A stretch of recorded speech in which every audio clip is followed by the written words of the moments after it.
Hello student, कैसे हो आप लोग। उम्मीद है आप लोग अच्छे होंगे और आप लोग की तैयारी भी अच्छी चल रही है। तो आप सबको पता है यहाँ पे रेलवे आरआरबी ग्रुप डी का यहाँ पे वैकेंसी आ चुका है, जो कि बहुत ज़्यादा वैकेंसी है। जो लोग यहाँ पे ग्रुप डी का एग्जाम देने वाले हैं, जो लोग एग्जाम फॉर्म भर दिए हैं, एग्जाम देने वाले हैं, उनके लिए जीके जीके जीएस का यहाँ पे बहुत इंपॉर्टेंट क्वेश्चन है, जो कि आप सबके एग्जाम में डायरेक्ट एग्जाम में पूछे वाले 100% गारंटी है कि आप सबका जो है जीके यहीं से जीके जीएस पूछे जाने वाले हैं।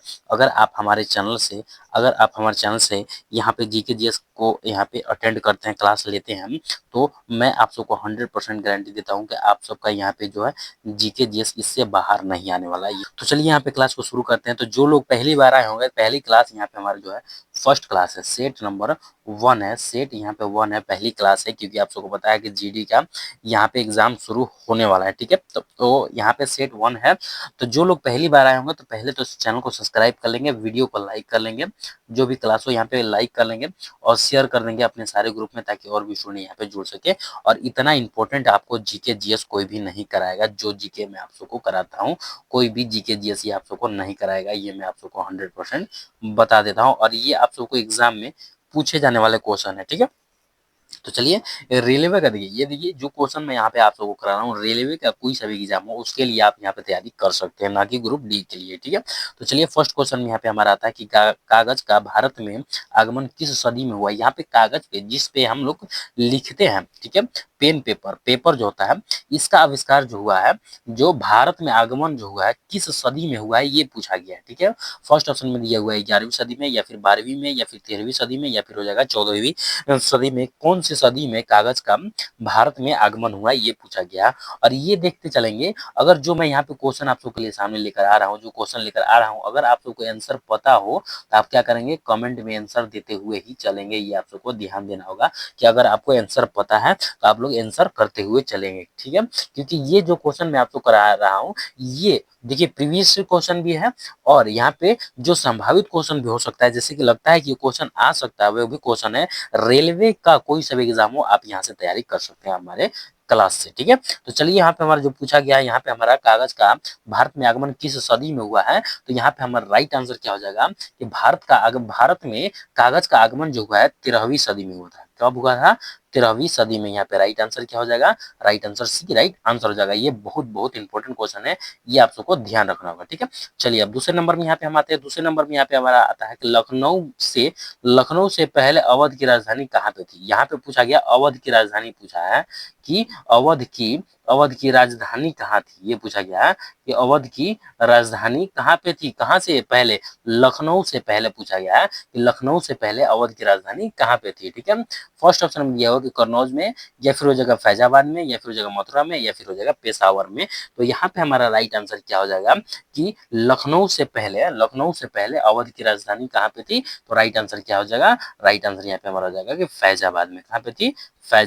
फैजाबाद में। राइट आंसर क्या हो जाएगा, right answer B right answer हो जाएगा। ठीक है, चलिए नेक्स्ट अब यहाँ पे चलते हैं। यहाँ पे आते हैं तीसरे नंबर क्वेश्चन में।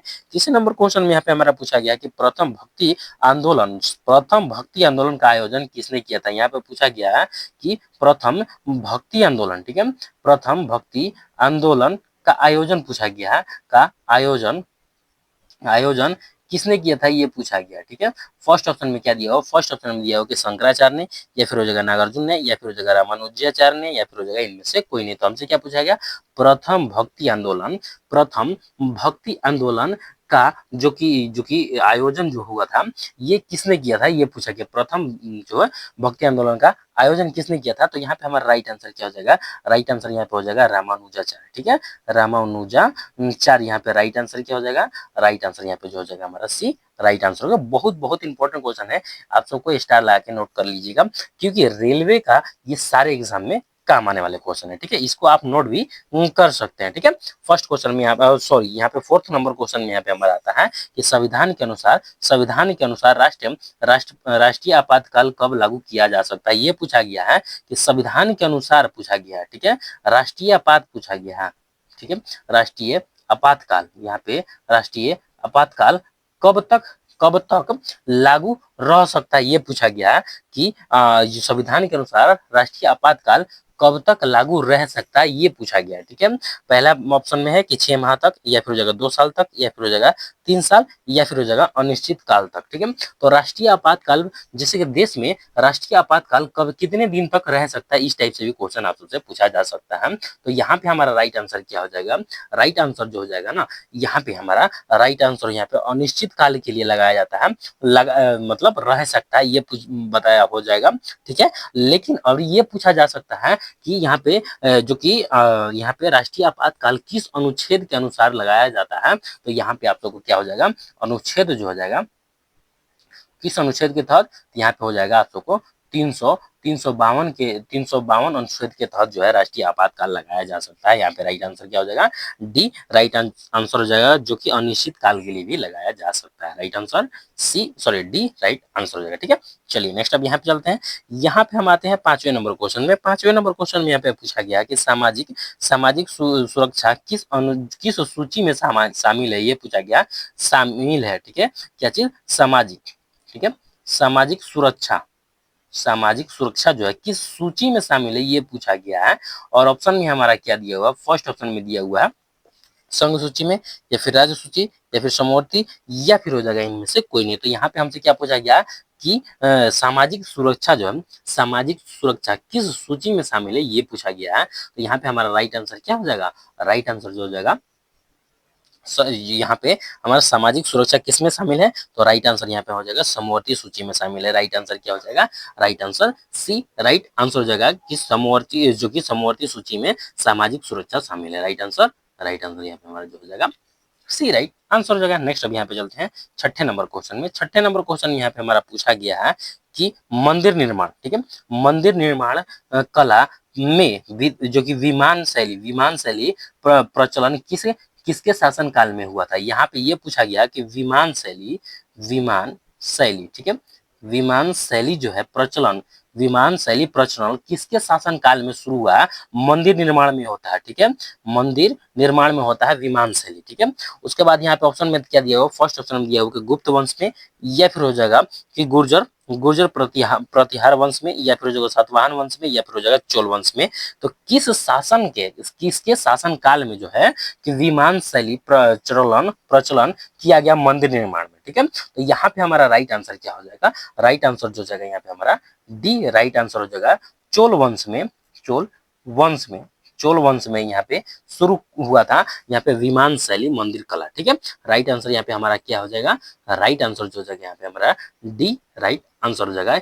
ये बहुत ही इंपॉर्टेंट क्वेश्चन है, ये आप सबको ध्यान रखना होगा। ठीक है, और यहाँ पे ये पूछ दिया जाएगा कि यहाँ पे बीच बीच में पूछ दिया जाता है, ठीक है, कि यहाँ पे पूछ दिया जाएगा गुर्जर प्रतिहार वंश के संस्थापक कौन है, ये पूछ दिया जाए तो यहाँ पे स्थापना किसने किया था। ठीक है, ये पूछ दिया जाता है संस्थापक या स्थापना किसने किया था, तो यहाँ पे नागभट्ट ने किसने किया था यहाँ पे, तो नागभट्ट। ठीक है, ये बीच बीच में पूछ दिया जाता है, इसलिए मैं आप सबसे भी पूछ देता हूँ। ठीक है, नागभट्ट ने किया था। ठीक है, चलिए नेक्स्ट अब यहाँ पे चलते हैं 7वें नंबर क्वेश्चन में। 7वें नंबर क्वेश्चन में यहाँ पे हमारा आता है कि इस्लाम का जो कि प्रादुर्भाव किस शताब्दी में हुआ था। प्रादुर्भाव जो पूछा गया, भाव किस सदी में हुआ था। ठीक है, किस शताब्दी में हुआ था, ये पूछा गया।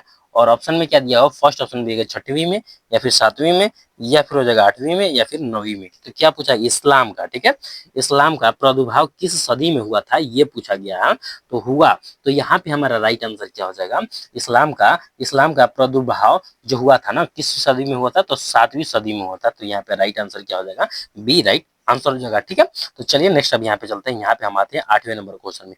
8वें नंबर क्वेश्चन में यहाँ पे देखिए, ये क्वेश्चन जो आ रहा है ना आप सबके लिए, ये इतिहास से रिलेटेड क्वेश्चन है। ठीक है, और ये देखिए इतिहास से रिलेटेड आज क्वेश्चन करा रहा हूँ, तो कल आप सबको जो है इकोनॉमिक्स का भी आ जाएगा। ठीक है, यहाँ पे जो कि पॉलिटी का भी क्लास से आएगा। ये देखिए मिक्स क्लास है। ठीक है, यहाँ पे जो है मिक्स क्लास है आप सबका। ठीक है, जीके का मिक्स क्लास है, और कोई क्लास लेने की आपको जरूरत नहीं है। अगर आप यहाँ से हमारा जीके यहाँ पे अटेंड कर लेते हैं, तो जीके क्लास अटेंड कर लेते हैं। ठीक है, तो चलिए यहाँ पे हमारा 8वें नंबर क्वेश्चन में पूछा गया है कि चंगेज खान के नेतृत्व में मंगोलों ने किस सुल्तान के शासन काल में आक्रमण किया था, ये किया था भारत पर। ये पूछा गया है कि भारत पर जब चंगेज भारत पर आक्रमण करने वाला चंगेज खान के नेतृत्व में सुल्तान कौन था, किस सुल्तान के शासनकाल में चंगेज खान ने यहाँ पे आक्रमण किया था, ये पूछा गया मंगोलों पे। ठीक है, तो यहाँ पे हमारा ऑप्शन में क्या दिया, फर्स्ट ऑप्शन में कुतुबुद्दीन ऐबक, या फिर इल्तुतमिश, या फिर हो जाएगा कि वह रामशाह, या फिर हो जाएगा रजिया सुल्तान। किसका शासन चल रहा था यहाँ पे जब यहाँ पे चंगेज खान ने यहाँ पे आक्रमण किया था। ठीक है, तो यहाँ पे हमारा राइट आंसर क्या हो जाएगा, राइट आंसर जो हो जाएगा ना, यहाँ पे किसने उसका उस टाइम किसका शासन चल रहा था यहाँ पे, तो यहाँ पे हमारा राइट आंसर क्या हो जाएगा, इल्तुतमिश का चल रहा था शासनकाल। ठीक है, किसका शासन काल चल रहा था, इल्तुतमिश का। राइट आंसर यहाँ पे क्या हो जाएगा, बी राइट आंसर हो जाएगा। कि यहाँ पे आ जाएगा कि इल्तुतमिश के शासनकाल में भारत में चंगेज खान ने आक्रमण किया था। राइट आंसर यहाँ पे चंगेज खान ने नहीं, उनका मतलब कि सेनापतियों ने यहाँ पे आक्रमण किया था। ठीक है, चलिए नेक्स्ट अब यहाँ पे चलते हैं 9वें नंबर क्वेश्चन में। 9वें नंबर क्वेश्चन में यहाँ पे हमारा आता है द लीड्स बुक के लेखक कौन है। यहाँ पे लिखा गया कि द लीड्स, ठीक है, द लीड्स पुस्तक के, ठीक है, पुस्तक के लेखक कौन है, ये पूछा गया है। और ऑप्शन में क्या दिया, फर्स्ट ऑप्शन में दिया हुआ है कि रिचर्ड निक्सन, या फिर हो जाएगा एपीजे अब्दुल कलाम, या फिर हो जाएगा चेतन भगत, या फिर हो जाएगा रिचर्ड लियो। तो यहाँ पे हमारा राइट आंसर क्या हो जाएगा, द लीड्स बुक के लेखक कौन है। तो यहाँ पे हमारा राइट आंसर क्या हो जाएगा, राइट आंसर जो हो जाएगा द लीड्स बुक के लेखक कौन है, तो यहाँ पे हमारा हो जाएगा रिचर्ड निकस। ठीक है, रिचर्ड निक्सन राइट आंसर यहाँ पे ए राइट आंसर हो जाएगा। ठीक है, चलिए नेक्स्ट अब यहाँ पे चलते हैं। हम यहाँ पे 10वें नंबर क्वेश्चन में। 10वें नंबर क्वेश्चन में यहाँ पे हमारा पूछा गया है कि बैंक नोट जारी करने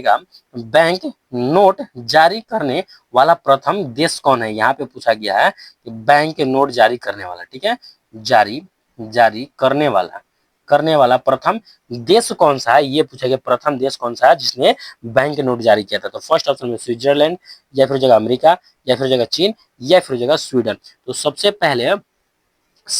पहले बैंक नोट जारी करने वाला प्रथम देश कौन है, तो यहाँ पे हमारा राइट आंसर क्या हो जाएगा, राइट आंसर यहाँ पे हो जाएगा स्वीडन हो जाएगा। Right answer D right answer हो जाएगा। नेक्स्ट अब यहाँ पे चलते हैं 11वें नंबर क्वेश्चन में। 11वें नंबर क्वेश्चन में यहाँ पे हमारा आता है कि त्रिभुवन हवाई अड्डा कहाँ पर स्थित है। यहाँ पे पूछा गया है कि त्रिभुवन हवाई अड्डा कहाँ पे स्थित है। ठीक है, त्रिभुवन हवाई अड्डा कहाँ पर है, ये पूछा गया। फर्स्ट ऑप्शन में जकार्ता में, या फिर जगह मनाली में, या फिर काठमांडू में, या फिर बगदाद में। तो यहाँ पे हमारा राइट आंसर क्या हो जाएगा कि त्रिभुवन हवाई अड्डा कहाँ पे स्थित है। तो यहाँ पे हमारा राइट आंसर क्या हो जाएगा, राइट आंसर यहाँ पे हमारा हो जाएगा कि काठमांडू में। कहाँ पे है, right answer C right answer हो जाएगा। काठमांडू कहाँ पे है, तो नेपाल में। ठीक है, कहाँ पे, नेपाल में, जहाँ पे त्रिभुवन हवाई अड्डा स्थित है। Right answer C right answer हो जाएगा। नेक्स्ट यहाँ पे हम आते हैं 12 नंबर क्वेश्चन में। 12 नंबर क्वेश्चन में यहाँ पे पूछा गया राष्ट्रगान प्रारंभ करने वाला प्रथम देश कौन है, ये पूछा गया है कि राष्ट्रगान प्रारंभ करने वाला, ठीक है, राष्ट्रगान प्रारंभ करने वाला प्रथम देश कौन है, ये पूछा गया। फर्स्ट ऑप्शन ऑस्ट्रेलिया, या फिर जापान, या फिर इंडोनेशिया, या फिर हो जाएगा अमेरिका। तो यहाँ पे हमारा राइट आंसर क्या हो जाएगा कि राष्ट्रगान प्रारंभ करने वाला प्रथम देश कौन सा है। तो राइट आंसर क्या हो जाएगा, राइट आंसर यहाँ पे हमारा हो जाएगा Japan. Right answer B right answer हो जाएगा। नेक्स्ट अब यहाँ पे चलते हैं। यहाँ पे आते हैं 13वें नंबर क्वेश्चन में। 13वें नंबर क्वेश्चन में यहाँ पे पूछा गया कि सिविल सेवा परीक्षा प्रारंभ करने वाला प्रथम देश कौन सा है। ये पूछा गया है कि सिविल सेवा परीक्षा, ठीक है, परीक्षा प्रारंभ करने वाला पहला, ठीक है, पहला देश कौन सा है, ये पूछा गया। फर्स्ट ऑप्शन में है भारत, या फिर अमेरिका, या फिर जापान, या फिर हो जाएगा चीन। तो सिविल सेवा परीक्षा प्रारंभ करने वाला सबसे पहला देश कौन सा है। तो राइट आंसर यहाँ पे क्या हो जाएगा, राइट आंसर सी चीन राइट आंसर हो जाएगा, जो कि डी ऑप्शन में right answer D right answer हो जाएगा। ठीक है, चलिए नेक्स्ट अब यहाँ पे चलते हैं 14 नंबर क्वेश्चन में। 14 नंबर क्वेश्चन में यहाँ पे हमारा आता है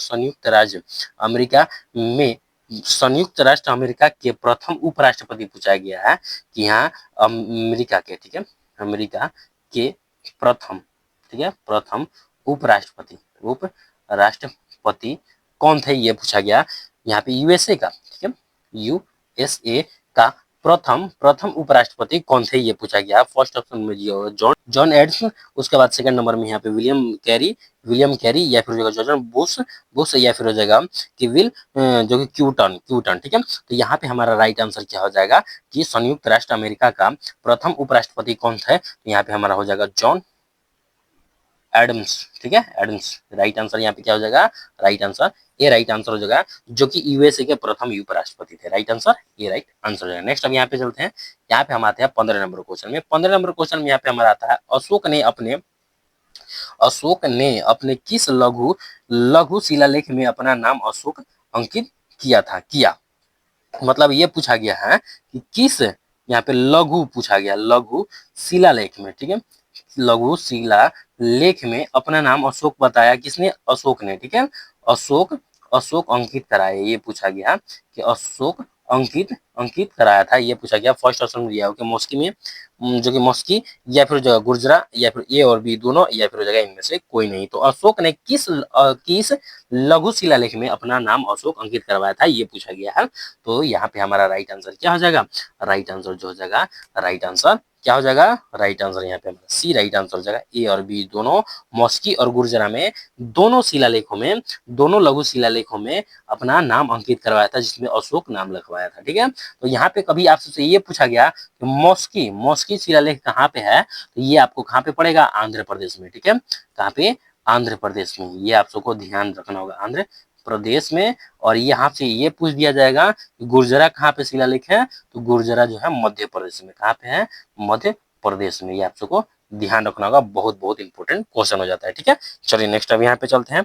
यहाँ पे हम आते हैं 16 नंबर क्वेश्चन में। 16 नंबर क्वेश्चन में यहाँ पे हमारा आता है कि मुगल कालीन, ठीक है, मुगल कालीन भारत में राज्य के आय का मुख्य स्रोत क्या है, यह पूछा गया है कि कालीन मुगल कालीन भारत, ठीक है, मुगल कालीन भारत में राज्य राज्य के आय बोला गया है।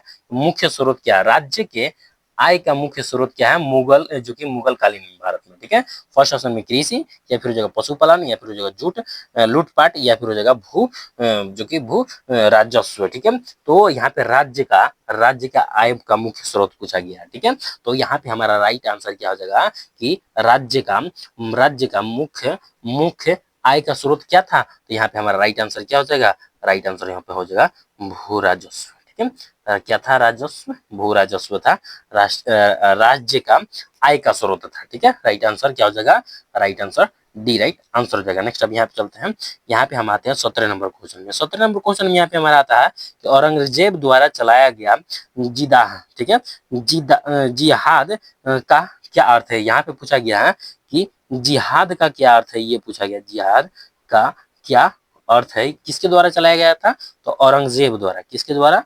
औरंगजेब के द्वारा चलाया गया था। जिहाद का अर्थ क्या है, ये पूछा गया है। तो ऑप्शन में हमारा क्या दिया हुआ है, फर्स्ट ऑप्शन में दिया हुआ है कि दारुल इस्लामी या फिर हो जाएगा शहीद इस्लाम या फिर हो जाएगा यहाँ पे शरीयत महान या फिर हो जाएगा कि कुरियत महान। तो यहाँ पे जिहाद का अर्थ क्या होता है, ये पूछा गया है। और किसने चलाया था, तो यहाँ पे औरंगजेब ने चलाया था। किसने, औरंगजेब ने। इसका मतलब कि जिहाद का अर्थ क्या होता है, यहाँ पे हमारा होता है दारुल इस्लामी। ठीक है, क्या होता है, दारुल इस्लामी यहाँ पे अर्थ होता है, यहाँ पे जिहाद का मतलब। राइट आंसर क्या हो जाएगा, right answer A right answer हो जाएगा। नेक्स्ट अब यहाँ पे चलते हैं, यहाँ पे हम आते हैं 18 नंबर क्वेश्चन में। 18 नंबर क्वेश्चन में यहाँ पे हमारा पूछा गया कि अकबर के दरबार में आने वाला प्रथम अंग्रेज कौन था। यहाँ पे अकबर के दरबार में, किसके दरबार में, अकबर के दरबार में आने वाला प्रथम प्रथम अंग्रेज कौन था, ये पूछा गया है।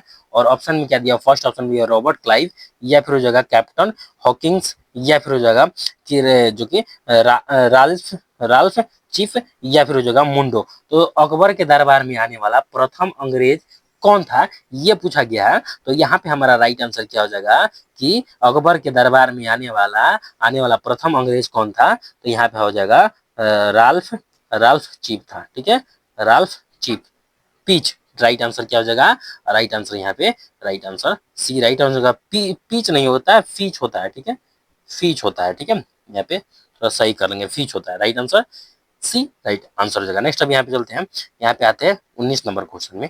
19 नंबर क्वेश्चन यहाँ पे हमारा पूछा गया है कि सर्वोच्च न्यायालय का अपीलीय क्षेत्राधिकार किस अनुच्छेद के अंतर्गत आता है, ये पूछा गया है। अपीलीय अधिकार क्षेत्राधिकार किस अनुच्छेद के अंतर्गत आता है, किसका, सर्वोच्च न्यायालय का, ठीक है, सर्वोच्च न्यायालय का, ठीक है। राइट आंसर यहाँ पे ऑप्शन क्या दिया, फर्स्ट ऑप्शन अनुच्छेद 181 या फिर अनुच्छेद 133 या फिर अनुच्छेद 135 या फिर जो अनुच्छेद 137 के अंतर्गत आता है। अपीलीय क्षेत्राधिकार किस अनुच्छेद के अंतर्गत आता है, तो यहाँ पे हमारा राइट आंसर क्या हो जाएगा, राइट आंसर यहाँ पे हमारा हो जाएगा अनुच्छेद 133 के अंतर्गत आता है। राइट आंसर क्या हो जाएगा, right answer B right answer हो जाएगा। नेक्स्ट अब यहाँ पे चलते हैं, यहाँ पे हम आते हैं 20 नंबर क्वेश्चन में। 20 नंबर क्वेश्चन और लास्ट क्वेश्चन जो कि यहाँ पे पूछा गया कि ऑक्सीजन के बिना माउंट एवरेस्ट पर चढ़ने वाला प्रथम व्यक्ति कौन है, ठीक है, किसके बिना, ऑक्सीजन के बिना, ठीक है, ऑक्सीजन के बिना माउंट एवरेस्ट पर, ठीक है, माउंट एवरेस्ट पर चढ़ने वाला प्रथम व्यक्ति कौन है। फर्स्ट ऑप्शन में दिया होगा फू दोरजी या फिर जो कार्ड या फिर जगह की सिरपा थापा या फिर जगह तेजन जॉन सिंह। किसने ऑक्सीजन के बिना चढ़ने वाला माउंट एवरेस्ट पर चढ़ने वाला प्रथम व्यक्ति कौन है, ये पूछा गया है। तो यहाँ पे हमारा राइट आंसर क्या हो जाएगा, राइट आंसर यहाँ पे जो हो जाएगा फू दोरजी, ठीक है, फू दोरजी जो है प्रथम व्यक्ति है जिन्होंने माउंट एवरेस्ट पर बिना ऑक्सीजन के चढ़ा था। राइट आंसर यहाँ पे क्या हो जाएगा, राइट आंसर यहाँ पे हमारा ए राइट आंसर हो जाएगा। तो चलिए यहाँ पे हमने आप सबके लिए 20 क्वेश्चन लेकर आ गया जो कि आरआरबी रेलवे, ठीक है, रेलवे का कोई सा भी एग्जाम हो, ऑल एग्जाम, ठीक है, ऑल एग्जाम के लिए आप यहाँ से जीके अटेंड कर सकते हैं, जीके का क्लास ले सकते हैं। आपका यहाँ पे 100% गारंटी में देता हूँ कि आपका जीके जो है यहीं से, इससे बाहर कोई भी आपको जीके नहीं पूछेगा। यहाँ पे मैं आप सबको बता देता हूँ, रेलवे, ठीक है, आरआरबी रेलवे कहीं इससे बाहर का कोई भी जीके नहीं पूछ सकता है, ठीक है। ये मैं आप सबको 100% गारंटी देता हूँ। और आप सबका जो भी एग्जाम हुआ उससे आप यहाँ पे मैच करके देख सकते हैं, जिसके जीके जो कराया हूँ इससे बाहर आप सबका कोई भी जीके नहीं आने वाला, ठीक है। तो चलिए आज की क्लास हमारा यहीं तक रहने वाला है, मिलते हैं नेक्स्ट क्लास में बहुत इंपॉर्टेंट क्वेश्चन के साथ। वीडियो यहाँ पे नॉलेजेबल लगा हो, कोई जानकारी अच्छा लगा हो तो कम से कम लाइक कर लेंगे और शेयर कर देंगे अपने सारे ग्रुप में, ताकि और भी स्टूडेंट यहाँ पे जुड़ सके। जितने ज्यादा लोग जुड़ेंगे उतना ही हमें क्लास करने में भी अच्छा लगेगा। तो चलिए मिलते हैं नेक्स्ट क्लास में, तब तक के लिए हंसते रहें, मुस्कुराते रहें। जय हिंद, जय भारत, वंदे मातरम।